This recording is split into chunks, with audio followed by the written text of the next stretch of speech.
네, 3월의 첫날입니다. 오늘은 이슈가 워낙 또 많고 그 안에서 또 시세를 좁혀가는 종목들도 다양해서 어떻게 키워드를 꼽고 전략을 세워봐야 될지 여러분들께 그 기준점을 좀 잡아드릴게요. 1월 첫날도 기대 많이 해주시고요. 두 분과 함께 하겠습니다. 하창환 헤르메스 스탁 본부장, 박근영 IBK 투자증권 영업부 부장 두 분 모셨습니다. 어서 오세요. 안녕하십니까. 네, 두 분 좀 봄 기운을 느끼면서 오셨어요? 밖에 춥던데요. 밖에 추워요. 박 부장님, 여전히 네. 좀 춥나요? 따뜻하더라고요. 아, 그래요? 네. 두 분이 좀 온기를 상반되게 느끼셨다고 하는데, 글쎄요, 시장은 좀 뜨겁게 움직임이 나오고 있는데, 시장 3월에도 뜨겁게 움직일 수 있을지 5가지 키워드와 함께 여러분들과 함께 전략 채워보도록 하겠습니다. 자, 그럼 첫 번째 키워드부터 확인해 볼게요. 반도체 이야기로 풀어봐야죠. 올해 주인공 엔비디아 다시 한번 금요일에도 신고가 움직임을 보여줬습니다. 종가상으로요. $1,000 그 이상까지 보는 IB들이 속출하고 있는데요. AI 돌풍은 과연 어디까지 갈 수 있을까? 이 부분부터 체크해 보겠습니다. 자, 먼저 박근영 부장님께 질문 드려볼게요. 우리 쉬는 동안 엔비디아 또 한번 랠리를 보여줬는데요. AI 반도체 미국 랠리, 우리가 오늘 서둘러 따라간다라고 보면 될지, 엔비디아의 어찌 보면 수혜 짝꿍이라고 봐야 될까요? 네. SK하이닉스, 한미반도체 중심으로 오전에 좀 강했고요. 한미반도체는 10만 원 돌파. 지금은 보니까 다시 또 이수페타시스가 강세 움직임을 보이면서 작년에 커플링 갔던 이런 종목들도 강세 보여주고 있습니다. AI 반도체 스토리 비싼 거 아니고 여전히 성장 스토리 유효한가요? 네, 오늘 한미반도체가 장중 10만 원을 돌파한 모습까지 보였기 때문에 한미반도체는 다소 좀 시장에서 생각했던 가격 이상으로 지금 올라와서 수급적인 이슈가 좀 있어 보입니다만, 전반적으로 지금 PC 서버 제조업체인 델 같은 경우도 장 마감 후에 또 예상치를 웃도는 매출과 순이익을 발표했고요. 네. 관련해서 이제 AI 관련된 최적화된 서버가 49억 달러 정도, 6조 5,460억 정도 매출을 기록했습니다. 그래서 전년 대비 40% 이상 증가한 수준이기 때문에 역시 AI 서버 출하가 8억 달러에 달한다고 이야기하면서 수요가 공급을 크게 웃도는 상황이다. 그러니까 역시 이제 HBM 관련된 AI 서버 주문량이 40% 이상 증가했다 봤습니다. 델이 31.6%나 급등했고요. 거기에 따라서 엔비디아도 4%, AMD도 5.25%, 인텔, 마이크론 테크놀로지 각각 좋았는데요. 전반적으로 반도체 지표도 필라델피아 반도체 지수가 4% 이상 올랐기 때문에 역시 AI와 관련된 HBM 역시 이 부분에서 핵심이 되는 것으로 보입니다. 결국 이제 한미 반도체뿐만 아니라 SK 하이닉스, 그다음에 우리가 이야기할 수 있는 여러 가지 종목들이 KC텍이라든지 오픈엣지 테크놀로지 등등 AI와 HBM 관련된 이슈들이 있는 종목들은 대부분 이제 주가가 급등하고 있고, 이런 부분들이 결국 이제 시장에서 나타내는 부분들이 있는데요. 역시 이제 우리가 HBM 생산에서 중요한 화두는 이제 누가 HBM을 만드느냐 이슈는 별로 중요하지 않아요. 왜냐하면 SK 하이닉스는 이미 만들었고, 마이크론도 HBM3E를 이제 곧 만든다 발표를 했고, 엔비디아 들어간다 그랬는데 캐파나 수율 문제는 별개입니다. 그래서 마이크론이 굉장히 잘할 것이다 보는 것은 아직까지는 좀 경계를 해야 되고요. 그럼에도 불구하고 아무튼 엔비디아 들어간다. 그리고 삼성전자도 HBM3E와 관련해서 어떤 수율 부분이나 그다음에 굉장히 좀 큰 용량이라든지 이런 부분들은 이미 발표를 또 했기 때문에 지난주에 상당히 좀 서로가 옥신각신하면서 우리가 잘한다 이렇게 냈어요. 그러니까 HBM은 이제는 공이 다 한다고 봐야 됩니다. 그런데 삼성전자는 역시 이제 여러 가지 퀄리티 부분에서 발열 문제나 이슈가 좀 있기 때문에 엔비디아 쪽으로 들어가는 계약이 확실하게 지금 뭔가 확인시켜주는 그런 기사가 나오지는 않아서 아마 3, 4분기 정도 하반기 가능성을 좀 열어놓고 이야기하는 것 같은데요. 다만 이제 누가 하는 것이 중요한 게 아니라 이제는 수율 문제가 더 중요합니다. 그래서 수율 향상을 위해서는 뭐가 필요하면 테스트라든지 검사 계측이나 세정이라든지 어닐링 장비 이런 것들이 필요한데요. 결국 이 수요가 적극적으로 올라가면서 관련 테스트 장비 업체가 올라갈 수밖에 없고, 이쪽에서는 테크웨이나 DI, 그다음에 YIK 이런 쪽이고, 검사 계측 장비 업체는 오로스 테크놀로지나 인텍프록스, 넥스틴, 고용 이런 것들이 올라가죠. 그 외에도 이스페타시스 등등이 이제 PCB 쪽으로 같이 갈 수 있겠죠. 그래서 이런 것들을 본다면 지금은 이제 좀 더 전방위적으로 HBM 관련된 확산이 이제 이야기가 되고 있고, 더군다나 이게 어떻게 되냐면 전반적으로 HBM이 강하면 어떻게 됩니까? 후공정단의 HBM 쪽으로 집중적으로 투자가 되니까 예. 전공정은 이제 커머디티 캐파 로스가 생깁니다. 그러면 전공정단은 이제 부족한 상태가 생기고 지금 관련된 이야기가 수출 지표라든지 단가가 올라가니까 하반기부터 어떻게 됩니까? HBM이 어느 정도인지 이제 확산되고 나면 이제는 전공정단까지 봐야 되는 그리고 캐파를 늘려야 되는 이슈까지 되죠. 그러면 결국은 반등 명분이 충분합니다. 그래서 AR 기반으로 한 기본적인 HBM의 강세가 전공정단의 어떤 커머디티 쪽에 캐파 로스를 일으키고 그렇게 되면 하반기로 접어다면 결국은 전공정의 저점 통과가 들어서 전공정단의 캐파를 늘리는 투자가 갈 수밖에 없다. 그게 지난주부터 흐름이 나오기 시작했는데 주성 엔지니어링 같은 종목이 움직이고 오늘 같은 경우는 뭐죠? 전공정 관련된 이슈들에 대해서 지금 소재 업종 예를 들어서 뭐 동진 세미캠이라든지 한솔케미칼 이런 종목들이 움직인다는 것은 전공정단으로까지 확산이 되고 있다. 왜냐하면 한미반도체가 10만 원 넘어가는 순간 어느 정도 HBM 관련주들이 꽤 이제 올랐구나라고 생각을 할 수도 있고 물론 아직까지 남아있는 좀 못 오른 HBM 관련주라든지 여러 가지 부분들이 갈 수도 있고 더군다나 지금 액침 냉각 관련해가지고 여러 가지 AI 서버라든지 HBM 들어가면 이 열을 식히는 종목 관련해 그 액침 냉각 쪽에서는 유일하게 국내에서 액침 냉각 기술을 보유하고 있고 3웨이브라는 액침 냉각 관련된 기계를 기술 특허 가지고 이제 기계를 낸 어떤 GST라는 종목이 또 오늘 급등하고 있지 않습니까? 그래서 이런 쪽으로 좀 확산되는 것은 있지만 기본적으로 HBM 관련된 쪽이 여전히 좋을 수밖에 없습니다만 다만 구조적인 부분에 대해서는 뭐 EUV나 여러 가지 신규 장비라든지 전공정도 이제 좀 조심스럽게 천천히 봐야 되지 않느냐 이렇게 확산되고 있다고 볼 수 있겠습니다.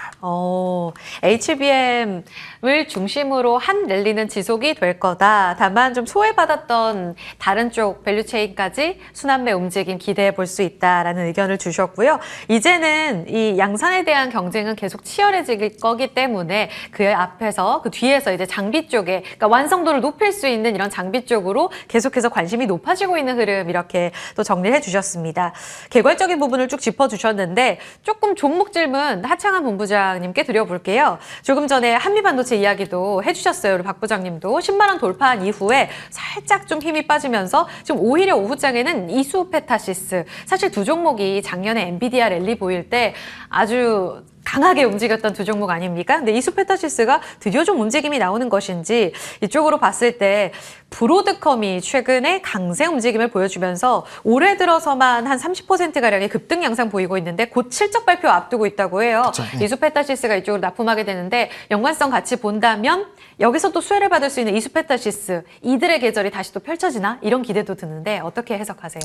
일단 오늘 거래량이 조금 뭐 아직까지는 그렇게 폭발적으로 나온 것은 아닌데 그래도 최근에 횡보하고 있었던 라인 중에서는 그래도 나름대로 의미 있는 거래량이 좀 터져 나오고 있는 것 같습니다.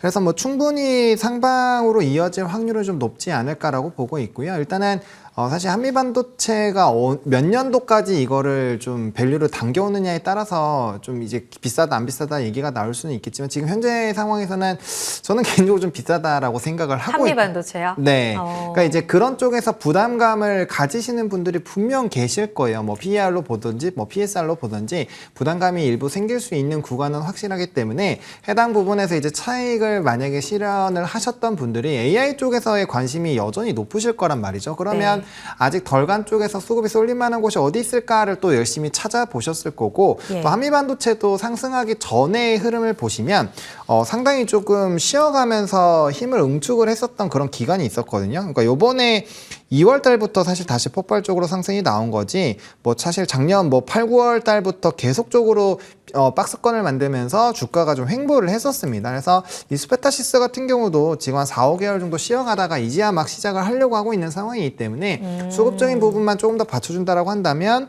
뭐 충분히 우상향 흐름들이 나타날 수 있지 않을까라고 보고 있고요.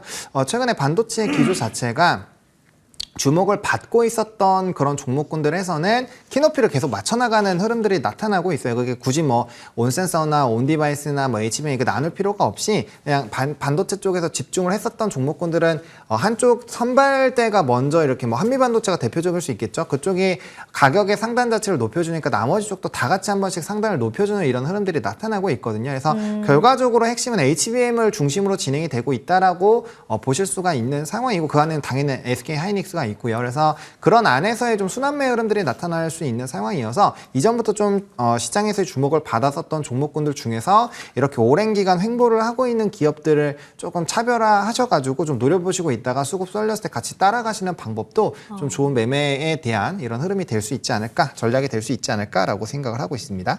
그럼 화 본부장님, 조금 전에 박근영 부장님께서 좀 소외받았던 쪽으로도 전공정 장비라든지 못 갔던 쪽으로도 이제 기회 보자라는 말씀을 하셨는데 조금 전에 수급 쏠림이 제일 중요하다고 하셨잖아요. 네. 그러면 가는 쪽, 계속 신고가를 뚫는 쪽이 더 강할까요? 아니면 이제 기회 받는 쪽으로 이제 돌고 도는 움직임 속에 덜 갔던 쪽으로 지금 사 모으는 전략도 유효한지 좀 이분법적이긴 합니다만 양쪽에서 하나만 좀 선택하신다면 어느 쪽이 기회가 더 크다고 보세요? 이거는 기준점을 리스크를 그러니까 리스크를 감수할 것이냐 안 하실 거냐에 따라서 조금 차이가 있을 것 같아요. 물론 당연히 수익성 부분이나 이제 뭐 좀 끊어주시는 걸 잘 해주시는 분들은 저는 수급 쏠리는 쪽에가 정답이 있다라고 보거든요. 왜냐하면 이렇게 비싼데도 불구하고 사람들이 산다라는 것은 뭐 당연히 위에서 사니까 위험하겠죠. 근데 그만큼 시장에서 주목을 하고 있는 기업이라는 거고, 조금 이렇게 횡보를 하고 있거나 좀 주가의 우하향이 나타나고 있었던 기업들은 뭐 떨어지고 있음에도 불구하고 강한 매수세가 들어오지 않다라는 것은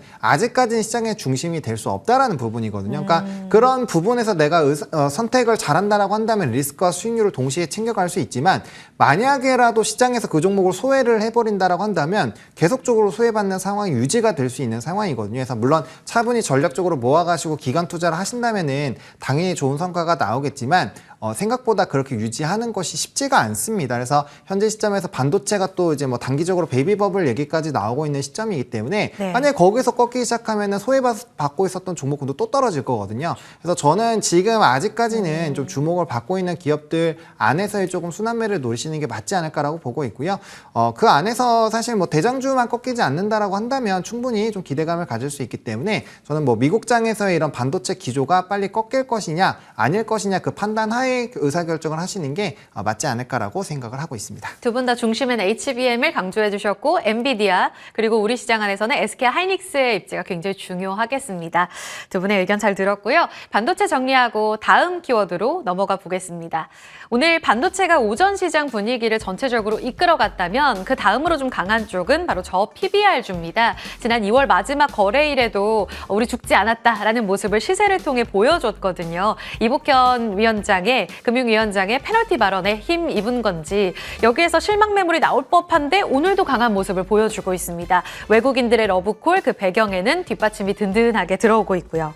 자, 이번에도 박 부장님께 먼저 첫 질문 드려볼게요. 지금 신고가주들 거래소에서 24개 종목이 52주 신고가를 경신하는데 이 중에 90%가 저 PBR주로 이름이 나오고 있습니다.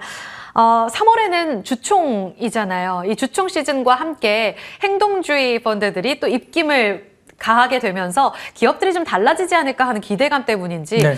실망 매물이 나올 법한데도 여전히 강한 그 배경은 뭐라고 보세요? 우선 이제 일본 사례를 엮어 보면은 한 네. 두 달 정도, 그러니까 23년 1월부터 2월 사이에 한 15%에서 20% 정도 주가를 끌어올리고 난 다음에 잠시 이제 휴지기가 생겼습니다. 그리고 난 다음에 다시 2차 상승기로 접어들면서 이제 저 PBR주들이 다시 올라가는 모습을 보였고, 두 번째 상승기에는 저 PBR주뿐만 아니라 이제 고포주들도 많이 올라갔는데 그 가운데서는 반도체주가 있었다. 이게 이제 역사적인 최근에 어떤 그 일본 시장의 성장 사례입니다. 그래서 장중에 오늘 4만 포인트 이상 지금 이제 니케이 지수가 올라갔기 때문에 역사적 첫 4만 포인트 이제 돌파가 된 거죠. 네. 그래서 국내 같은 경우도 이제 지금 밸류 프로그램이 역시 이제 일본에 관련된 이 부분을 벤치마킹을 했기 때문에 비슷한 흐름이 나타나는데 1차 발표 때는 1차 초안 발표 때는 다소 조금은 실망감이 있었습니다. 왜냐하면 강제성 여부가 없었고 그다음에 네. 인센티브나 세액 공제 관련된 부분에 대해서 좀 구체적인 부분이 좀 떨어지는 것이 아니라는 부분들 때문에 조금은 이제 우리가 움찔 했었지만은 네. 실질적으로 그래서 처음에 나온 것들은 이게 4월 전에 총선을 위한 약간의 어떤 그런 정책적인 포퓰리즘일 수도 있다는 생각을 시장에 이제 투자자들은 할 수밖에 없었던 약간 안타까운 부분이 있었습니다. 그런데 그 뒤에 이제 금융위원장 관련해서도 이야기가 나왔지만 이게 이제 강제성을 띌 수 있다. 그리고 세법 개정이나 상법 개정을 같이 갈 수 있고 그다음에 일본과 마찬가지로 저밸류 관련된 부분에 대해서는 기본적으로 여기에 따르지 못한다고 한다면 굳이 상장해서 있을 이유가 있는가? 이제 똑같은 이야기에 강제성 관련된 이야기가 나온 것이죠. 더군다나 지금 이번 관련된 지원 방안에 대해서도 스튜어드십 코드를 연계시키기로 했다는 이야기가 또 주말 사이에 나왔습니다. 그래서 이게 주요 기관 투자가가 기업의 의사결정에 적극적으로 참여하도록 하는 지침인데 여기에 따라서 국민연금이 이제 움직일 수 있다는 이야기가 나오고 전반적으로 지금 한 15% 정도 이제 국민연금이 이제 투자를 할 수 있다 제언을 하면 최대한 국민연금에 들어올 수 있는 자금은 11조 원 정도까지 됩니다. 그래서 이제 관련된 상품을 만들고 지수를 만들어서 거기에 투자를 하겠다 이렇게 구체화된다고 한다면 네. 국민연금 이제 자금이 10조 이상 들어오는 이야기가 될 수 있겠죠.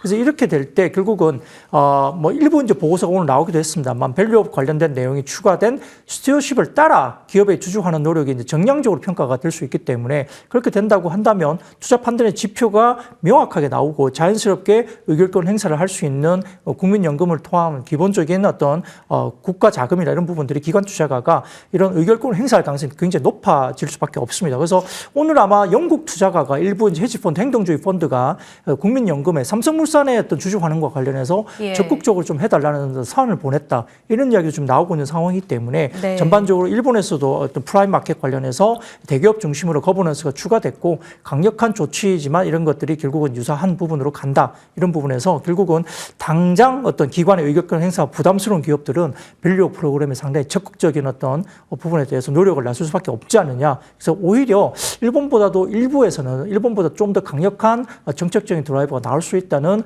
기대감도 좀 불러지고 있습니다. 그래서 기본적으로 우리가 이야기되는 것은 금융, 그다음에 지주사, 그다음에 자동차 이렇게 세 섹터가 갈 수 있다는 점에서는 역시나 이 부분이 아직도 좀 끌고 가는 것이고요. 근데 일본 사례 제가 좀 전에 말씀드렸지만 일본에서도 주가를 가장 많이 끌어올린 것은 저 PBR도 많이 올랐지만 그것보다도 반도체주가 더 급등을 했다는 것을 같이 상기를 하시면 좋겠습니다. 일본이 4만 엔을 돌파하면서 그 전처에 대한 기대감을 보여주고 있습니다. 우리 시장 뒤따라갈 수 있을지 말씀해 주신 대로 영국 그 헤지펀드, 행동주의 펀드 쪽에서 팰리스 캐피털 이쪽에서 적절한 의결권 국민연금에게 좀 강조하는 이런 모습들을 보여주고 있습니다. 그러니까 좀 달라질 거다에 대한 기대감이 커진다. 그런데 말씀해 주셨다시피 금융지주, 그러니까 특히 오늘은 증권사가 또 강한 모습을 보여주고요. 자동차, 이 강세 움직임을 보여주는 새 섹터, 제지 쪽도 오늘 강하네요. 하 본부장님, 그러면 이전에는 다 같이 좀 저 PBR인 종목들 우후죽순으로 좀 움직였다면 이제는 좀 압축돼가는 분위기지 않습니까? 오늘 신고가 리스트에서도 그런 모습들이 나오고 있고요.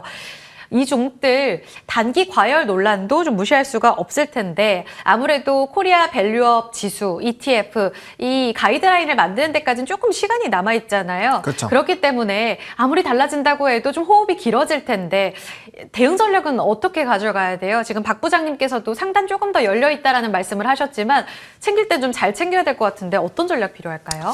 저는 외국인만 이탈하지 않는다라고 한다면 충분히 뭐 기간을 미리 정해놓으실 필요는 없다라고 생각을 합니다. 그러니까 이제 작년 11월 달 우리 지수가 하단이었죠. 2270선대에서 지금까지 외국인이 16조 이상 들어오고 있는 상황인데 사실 이제 수급이 이탈이 나올 수 있었던 기회들은 좀 상당히 많이 있었습니다. 이제 기업 밸류업 프로그램에 대한 이제 금융위에서 이제 보고서가 나왔을 때 충분히 그걸 보고 실망 매물을 던질 수 있음에도 불구하고 크게 물량이 나오지 않았거든요. 이 얘기는 결과적으로 2차 세미나와 향후에 이런 가이던스의 흐름 정도는 좀 보려고 하는 그런 좀 흐름들이 나타나지 않을까라고 보여주고 있는 상황이고 일단 수급 자체에 대한 좀 강해졌었던 부분이 뭐 AI에 대한 부분도 당연히 있지만 또 우리나라에 대한 이런 PBR 관련된 이슈가 터져나왔을 때 특히나 많이 좀 들어왔거든요. 그래서 그런 수급이 단기간에 이탈할 만한 뭔가 변수가 나오지 않는다라고 한다면 충분히 수급적인 흐름에서 유지가 될 것이고 그럼 그 안에서 순환매는 나올 수 있을지언정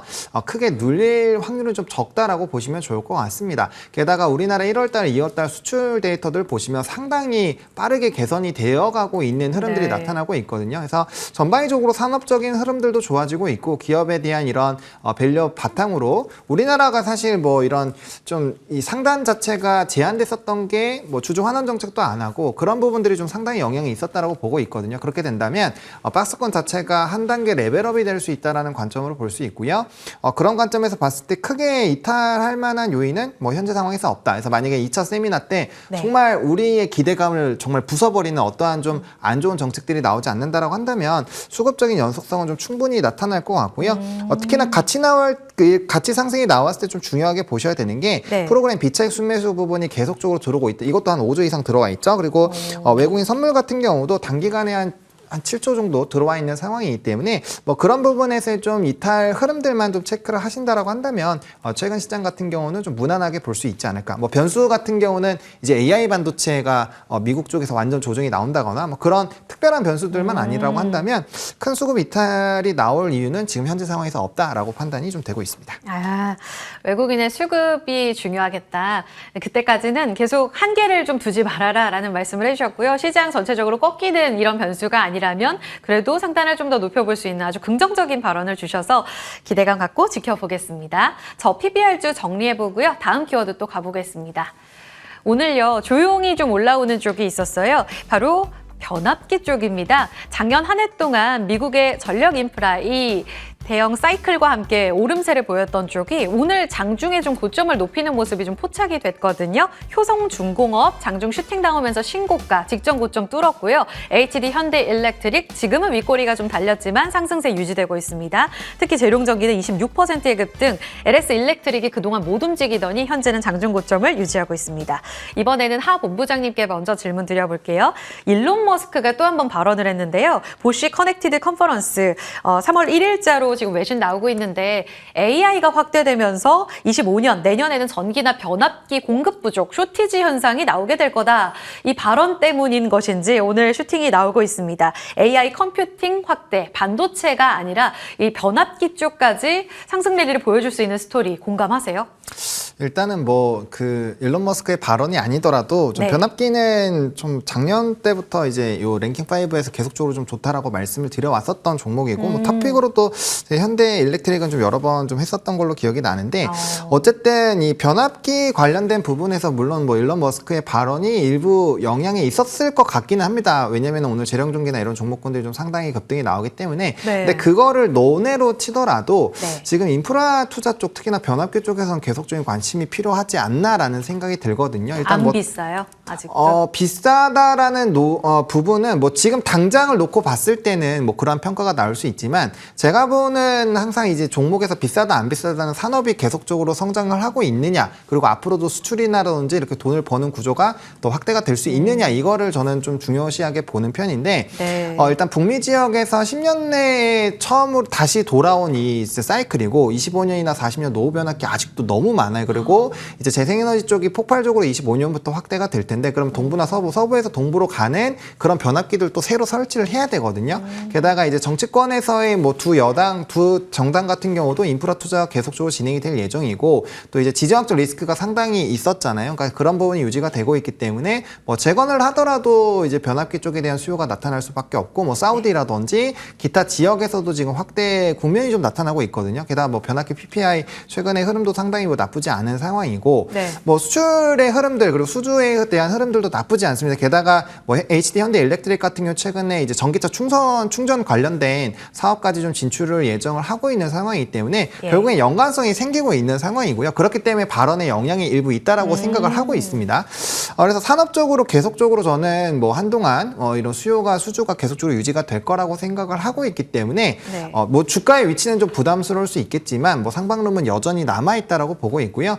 이 기세가 좀 꺾이려면은 노후 변압기에 대한 교체 흐름들에서 이제 남아 있는 물량이 그래도 절반 수준으로는 좀 떨어져야 그때부터 이제 좀 뭔가 문제가 생기지 않을까? 아니면 뭐 PPI가 명확하게 꺾인다거나 해서 그런 기조가 나타나지 않는다라고 한다면 네. 변압기는 뭐 계속적으로 좀 보셔도 괜찮지 않을까라고 생각을 하고 있습니다. 박 부장님께도 짧게 질문 드려볼게요. 박근영 부장님 공감하세요? 지금 보면 HD 현대일렉트릭 사실 어찌 보면 패시브 기대감도 있었던 종목이고 대형 변압기에서 가장 최고였기 때문에 더 잘 나갔던 거잖아요. 근데 이쪽에서 지금 윗꼬리가 달리고 오히려 못 갔던 LS 일렉트릭 쪽으로 오늘 좀 꽉 찬 장대 양봉을 그려주면서 이 안에서도 조금 부담스러우면 이렇게 자금 손바뀜이 나타나나? 라는 생각도 들어서 어느 쪽을 매력적으로 봐야 된다고 보세요? 네, HD 현대일렉트릭이 사실 대장주고 뭐 유일하게 또 같은 종목이죠. 네. 근데 뭐 LS 일렉이나 효성중공업이나 뭐 재룡전기 이런 부분들은 못 갔죠. 못 갔으니까 이제 키 맞추기가 나오는 건데 역시 탑픽은 ST 현대인력이 맞는 것 같고요. 뭐 네. 나머지 종목들은 다소 좀 못 간 상태에서 이제 지금 신고가가 안 나오니까 좀 오늘 이제 강하게 올라가는데 이제 우리가 보통 일반적으로 이제 일반 그 서칭을 할 때 쓸 때 이렇게 보면은 우리가 일반적으로 예를 들어서 뭐 서칭할 때 1 정도의 어떤 전기가 이제 우리가 들어간다고 하면 네. 챗GPT로 서핑을 하게 되면 10배 정도가 더 듭니다. 한 번 이제 구글링을 하는데 말이죠. 그러니까 그게 기본적으로 지금 AI 컴퓨팅이 지금 6개월마다 10배씩 늘어나고 있어요. 그러면 기본적으로 우리가 뭐 예를 들어 뭐 네이버로 한번 서칭하는 것과 챗GPT로 서칭을 한번 하는 게 챗GPT가 10배 이상의 전기가 드는데 그게 좀 AI 관련된 컴퓨팅이 10배씩 증가하면 이게 성장세가 엄청나게 늘어날 수밖에 없죠. 그리고 최근에 미국의 인플레이션 지표를 보면은 유가라든지 이런 것들은 빠졌기 때문에 에너지 쪽은 빠졌는데요. 전기료가 급등해서 지금 인플레이션 지표가 나오고 있어요. 그것은 결국은 데이터 센터나 이런 것들이 급증하기 때문으로 이제 평가가 됩니다. 그러니까 역시나 전력이나 전기가 굉장히 많이 소요되는 것은 맞고요. 그래서 기본적으로 AI 칩 쇼티지가 일어나는데 여기에 따라서 강한 전압과 강한 변압기가 굉장히 주목을 받을 수밖에 없죠. 그래서 기본적인 인프라 투자 관련된 법안에서 이제 변압기나 이런 것들이 굉장히 좋은 상태에서 네. 역시 AI가 불러온 쪽에 역시 전기나 변압기 쪽으로도 이제 이와 관련된 AI의 영향을 받는다는 거죠. 그래서 유틸리티에서 나오는 100에서 300kV 정도의 볼트가 6볼트까지도 낮아져야 하는 많은 감소가 될 수밖에 없는 이러한 환경을 가다 보니까 엄청나게 많이 늘어날 수밖에 없습니다. 그래서 25년에는 모든 칩을 구동하기 때문에 충분한 전력을 찾을 수 없다는 뭐 일론 머스크 이야기가 또 나오고 있어서 이런 것들이 결국은 좀 자극을 한 것이 아닌가 싶고요. 네. 기본적으로 뭐 신재생 에너지 확대라든지 그다음 전기차 보급의 확대, 송배전 설비 노후화, AI 반도체 수요 증가 이 4개 정도가 일단 지금의 전기 기기 관련된 쪽을 끌고 가는 것이 아닌가 생각이 듭니다. 그래서 이 부분들은 네. 기본적으로 우리나라 점유율이 미국 시장의 점유율이 2에서 3% 정도밖에 안 되는데 아직 시장은 좀 남아 있겠죠. 그래서 기본적으로 25년도까지는 상당히 좋을 수밖에 없는 상황이라 네. 적어도 선반영한다면 올해 정도까지는 주가 부분을 좀 긍정적으로 볼 수 있지 않을까 생각이 듭니다. 역시 두 분 다 강했던 쪽으로 계속 강할 거다. 변압기의 성장 스토리 유효하다. AI로 촉발된 이 전력 수요의 중요성, 이 투자 아이디어로 변압기 같이 좀 체크해 보시길 바랍니다. 다음 키워드로 가볼게요.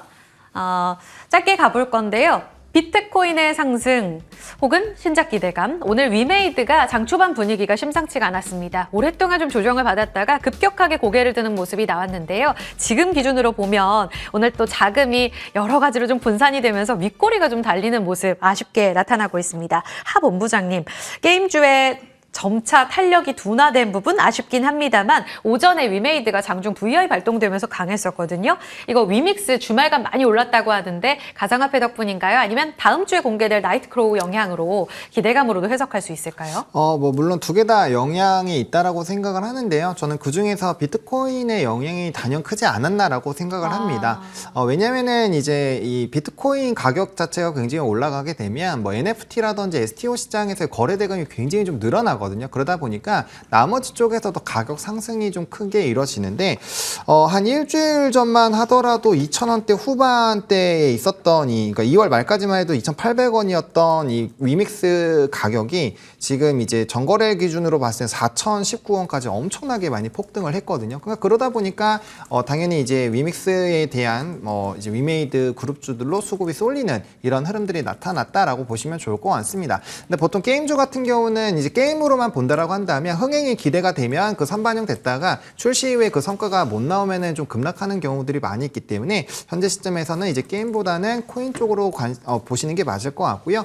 코인 같은 경우는 지금 이제 또 현물 ETF에 이어서 반감기가 또 코앞으로 다가와 있는 상황이어서 뭐 과거 1기, 2기, 3기 때 이런 비트코인 그 코인 시장에서의 이 반감기 효율을 본다라고 했을 때는 비트코인의 효율을 본다라고 했을 때는 뭐 상당히 연속성이 좀 나타날 수 있기 때문에 만약에 지금 이런 뭐 위메이드 그룹주라든지 뭐 컴투스 홀딩스, 네오지 홀딩스 이런 쪽을 보신다라고 한다면 코인과 연관돼서 보시는 게 좀 맞지 않을까라고 보고 있고요. 네. 다만 이쪽으로 보시는 건 저는 가장 후순위로 보셨으면 좋겠습니다. 우리나라의 뭐 우리기술 투자라든지 이런 쪽도 마찬가지고요. 일단 기본적으로 코인을 베이스로 보신다라고 한다면 코인 자체를 투자하시는 게 가장 좋다라고 말씀을 드리고 싶고요. 그 다음에 미국의 뭐 코인베이스 관련된 ETF라든지 뭐 좀 ETF 여러 개 있으니까 그런 쪽으로 보시고 국장은 좀 제일 후발로 보시는 게 맞지 않을까라고 좀 정리를 드리고 싶습니다. 우선순위에 있어서는 조금 아쉽다. 그게 또 윗꼬리의 이유가 될 수도 있을 것 같아서 차분하게 이 부분도 계산 잘 해보셔야겠어요.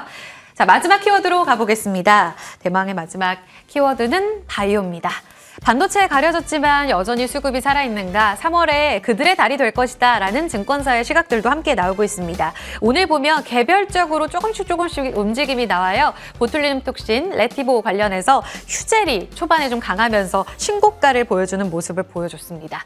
미국 시장 진출 기대감으로 보면은 굉장할 것 같은데 윗꼬리가 좀 아쉽기도 하고 또 한편으로는 미국 일라이릴리가 다시 신고가 부근에 도달을 하려고 시도가 나오면서 오늘 비만 치료제 그 중간체 양산 소식 들려온 덕산테코피아가 또 급등하는 이런 모습도 이어지고 있습니다. 바이오는 여전히 좀 살아있다고 볼 수 있을지 박 부장님 전반적으로 어떻게 전략 짤까요? 덕산테코피아는 조금 저희도 이런 모습이 그러니까요. 있었어요. 이 네. 회사가 바이오 관련된 뭔가를 한다고 이렇게 생각했지만 아무튼 뭐 반응을 합니다. 너무 근데 뜨거워요. 오늘 그렇죠. 뭐 시장을 보면 오늘 한미약품이나 최근에 셀트리온 그렇게 썩 좋지 않고요. 네. 그다음에 삼성바이오로직스도 최근에 좀 모습이 그렇게 안 좋습니다.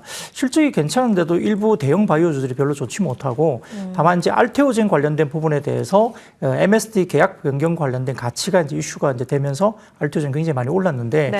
알테오젠은 일부 이제 리포트가 나오면서 이제 그 신약과 관련된 여러 가지 부분에 대해서 기술 이전 계약에 대해서 이거에 대해서 정확한 추정치를 좀 해보자는 리포트가 좀 나오고 있어요. 근데 이제 가치 산정에 대한 레인지가 너무 큽니다. 일부에서는 이번 알테오젠의 계약에 대한 가치 평가를 아주 마이너하게 본다면 2조 원 정도까지 못 본다 이런 말도 있고 일부에서는 10조 7천억까지도 본다는 이야기가 있어요. 그래서 이 관련된 가치 평가가 편차가 너무 크기 때문에 이 부분에 대해서 결국은 이제 연구 성장률이 어느 정도 되느냐 이 변수가 이 알테오젠의 이번에 계약과 관련된 부분들을 다르게 할 수 있다 이야기되고 있고 거기에 따라 결국은 일부 이제 패시브 펀드의 벤치마크 지수가 편입이 되면서 아마 패납계 그러니까 패시브 자금이 나온 괴물이라는 네. 어떤 그런 이유도 나오면서 일부 종목들은 다소 좀 과하게 올랐다 이야기가 좀 나오고는 있습니다. 다만 이제 그렇다고 해서 뭐 제약바이오가 더 안 좋다는 이야기는 전혀 아니고요. 실질적으로 긍정적 소식이 나오는 종목에 대해서 주목을 하자 이야기 나오는데 이제 최근에 베링거 인겔하임 관련된 우리가 이야기한 메쉬 임상 이상이라든지 바이킹 테라퓨틱스 관련된 부분에 비만 임상이 나오잖아요. 네. 그러다 보니까 이와 관련해서 긍정적인 신약 발표가 있었기 때문에 GLP-1 기반의 신약을 개발하는 한미약품이나 동아인스틴은 사실 관심을 계속 가져야 되는 게 맞는 것 같고요. 네. 그다음에 유한양행과 오스코텍 같은 경우도 렉나자와 리브리만트 관련된 FDA 허가 신청에 따른 우선 심사가 결정이 됐습니다. 그래서 6개월 정도 내에 하면 3분기에 FDA 승인이 결정되기 때문에 H1B가 5월에 관련된 FDA 이슈 때문에 10조 원에 넘어가는 급등세가 나타났기 때문에 오스코텍과 유한양행은 여기에 따라서 지금 기대감이 올 수 있기 때문에 추가적으로 보셔야 된다는 거고요. 그다음에 마지막으로 GI 이노베이션 같은 경우도 1월 29일자로 GL-102의 단독 투여 임상 일상 결과를 공개가 됐기 때문에 기존의 면역암제 불용 재발한 7명 중에 3명에서 부분 반응이 확인되면서 향후에 아스코에서 이어질 결과가 또 주목된다는 점에서 일부 종목은 지금 아직 모멘텀이 굉장히 살아있는 종목 중심으로 보시는 게 좋을 것 같습니다. 네, 좋습니다. 개별적으로 재료 있는 쪽 2분기에도 학회 산재하고 있습니다. 이런 부분들에 대한 이벤트 잘 계산해서 지금 종목 선별에 나서자 저희가 이 시간에 꾸준히 챙겨드릴게요. 그러면 랭킹5 오늘 여기까지 이야기 듣겠습니다. 하창환 본부장, 박근영 부장과 함께했습니다. 두 분 말씀 고맙습니다. 고맙습니다. 감사합니다.